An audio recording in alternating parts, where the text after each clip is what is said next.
What is going on, everyone, and welcome back to my channel. I hope you are all having an amazing day. In today's video, I've got a couple of fantastic entitled parent stories for you. In the second one, an entitled mum tries to force her religion onto her son's girlfriend, and in the first one, we see what happens when two elderly entitled gentlemen, well, I say gentlemen, men, come into a fast food store and just cause absolute havoc. Genuinely, the two people in this first story are pretty much entitlement 101.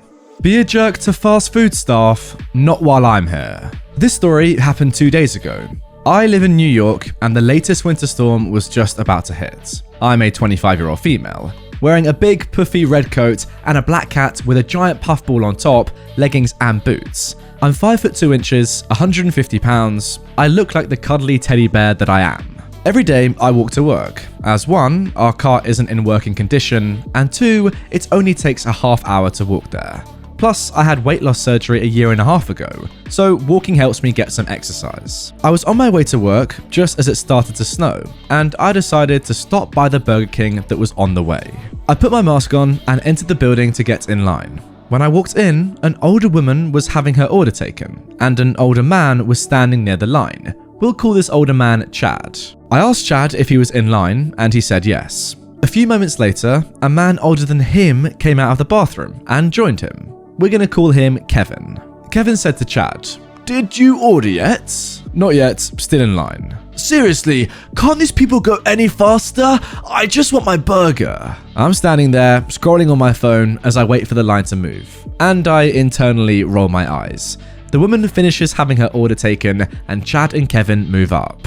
"I want a burger, just a plain burger, that's it." The cashier said, "Okay, sir, that'll be this much." "No, wait. He points to Chad, wants a coffee. Medium. 3 cream and 3 sugar, said Chad. "Yeah, and please hurry." Chad pays for the order, and I step up and place my order. "I'd like 2 spicy chicken juniors with onion and tomato, please." I pay for my order and stand to wait for it. Now the time is about 11:30 a.m. Lunch rush is just coming into full swing, and as I don't have to work until noon, I don't mind waiting a few minutes. About 2 minutes pass. Kevin then says, "Can't these artards move any faster? I just want a goddamn burger." "Hey, can I get my food, please?" "I just want my coffee." "They can't even give me that," said Chad. The staff ignore them and go about their business, getting food out as fast as they can. The woman in front of us gets her food and politely leaves. The cashier places a small to-go bag on the counter. "1 bacon cheeseburger." I look around, wondering who ordered a bacon cheeseburger. Kevin and Chad are busy talking amongst themselves about how slow and useless the staff are. A moment passes. Then Kevin says, "Where's my burger?" "I apologize, sir. It's right here." The cashier holds up the bag with the bacon burger. "That's a bacon cheeseburger? I didn't order no frickin' bacon cheeseburger. I asked for a frickin' plain burger. Go and get me my burger." "I'm so sorry for the mix-up, sir. I'll get it for you right away." Kevin then said to Chad, "They need to stop hiring artards." At this point, I'd had enough. I'm not okay with people being attacked unless they truly deserve it, and these employees certainly didn't deserve it. I turned to Kevin. "You need to lower your voice and speak to them with a bit more respect." "Excuse me? Have you ever even worked fast food?" "Frick no." "Then shut your mouth and wait for your food. I'm overheating in my coat, trying to breathe in this stuffy mask, and I'm risking being late for work. Yet you don't hear me complaining. These people are exhausted, overworked, hot, and they probably ache all over, and they're underpaid. You came here in the middle of the lunch rush. Did you not see the long line of cars outside when you came in? These employees are moving as fast as they can. Unless you can look me in the eye and tell me you know exactly what they're going through, you need to shut up and learn some manners." "You're what, 150 years old? That's plenty of time to learn at least the most basic of manners." With that, I thanked the cashier, took my food, and left. I didn't look back to see the look on Kevin or Chad's faces. I'm not good with confrontation, and I was shaking from what I'd just done, but I was very proud of myself. I've never worked in fast food. I'd worked in grocery stores for 11 years before I started to pursue my current career in teaching. but my best friend works in a fast food restaurant, and I can tell you that they most certainly are overworked and underpaid, and customers like Kevin and corporate make them feel like nothing. And I think that's the point right there, guys. If you've never worked in customer service of any sort, be that retail, fast food, restaurant, whatever, you're never really going to understand what it's like. I'm the same. I've never worked in retail or anything like that, and to be honest, for that reason, I know it's going to be horrible. I don't know how horrible it will be, and I can probably understand that dealing with entitled people like this, plus corporate, plus being underpaid, is not a pleasant working experience. So if you're in that situation with an employee of one of these stores, I don't see why you would need to be so aggressive. You just understand their situation, but I can never truly understand it, that's for sure. Unlike Kevin and Chad in this situation, who seem to completely, well, at least think they completely understand what's going on. But realistically, like, if you put yourself in the employee's shoes, imagine how horrible it must be dealing with Kevin and Chad. A little bit of empathy, a little bit of sympathy, a little bit of understanding will go a long way and probably, make everyone's days better. I don't really understand, one more thing. Why Kevin and Chad are getting so worked up about their meal being a little bit late? Does it really matter if your meal is a couple of minutes later than what you'd expected? Really? And do you have to abuse the staff because of that? I don't think so personally. Just have a bit more common sense. Now moving on to our second story. Entitled Mum thinks that her religion dictates my lifestyle. So, my 24-year-old boyfriend and I am 23, have been dating for 3.5 years. His parents have been entitled throughout this entire time, and 100% of this entitlement stems from the idea that if I do not follow their religion, then I am not respecting their religion. For example, when I was first introduced to the entitled mum, this was in a restaurant, she asked me why I'd ordered a salad. I explained that I was vegetarian, and that was one of the few vegetarian options at this restaurant. She told me that not eating meat is haram. I know this is false. I've got several relatives, in fact everyone in my family except my parents and brother are Muslim, and in fact the dish she got was haram.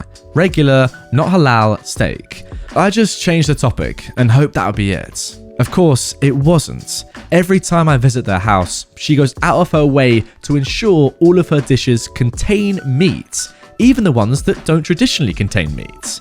Meanwhile, she accuses me of being disrespectful because I'm not eating her cooking. After a few months of this, she decides that because premarital relationships are against her religion, I have to get married.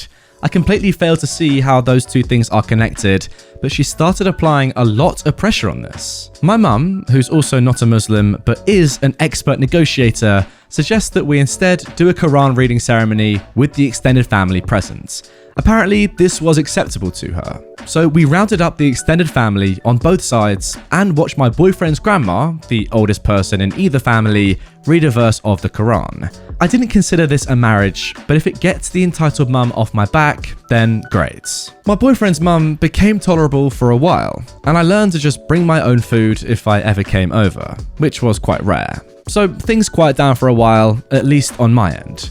My boyfriend, who still lives with them, still has a curfew of 9 PM. No alcohol or drugs are allowed in the house. Weed is legal where we live, etc. Despite being 22 years old at this point. Oh my god, that's my age! I'll tell you what guys, if I had a curfew of 9 PM and wasn't allowed alcohol, that would be astonishing. In the middle of all of this, I get accepted to medical school, which means leaving the city for another city approximately 2 hours away. I wasn't looking forward to being long distance, but at least I don't have to deal with my boyfriend's entitled mum anymore. Now she considers being long distance to be the same thing as being broken up, apparently, and then starts bringing over girls for my boyfriend to consider marrying. He tells all the girls that he's already seeing someone, obviously, and it causes an argument with his mum every time it happens. One time, his entitled mum brings him a 16-year-old. With my boyfriend being 22, wouldn't any relationship they have together be statutory R-word? Anyways, at this point COVID hits and my boyfriend is no longer required to live in that city for school, so he immediately moves in with me. His entitled mum goes full insane. If dating while not married is haram, can you imagine how bad living together while not married is? She gets the dad involved at this point. Now, he's just as religious, but he has to work more than full time. The entitled mum doesn't work, and is usually too tired to start anything.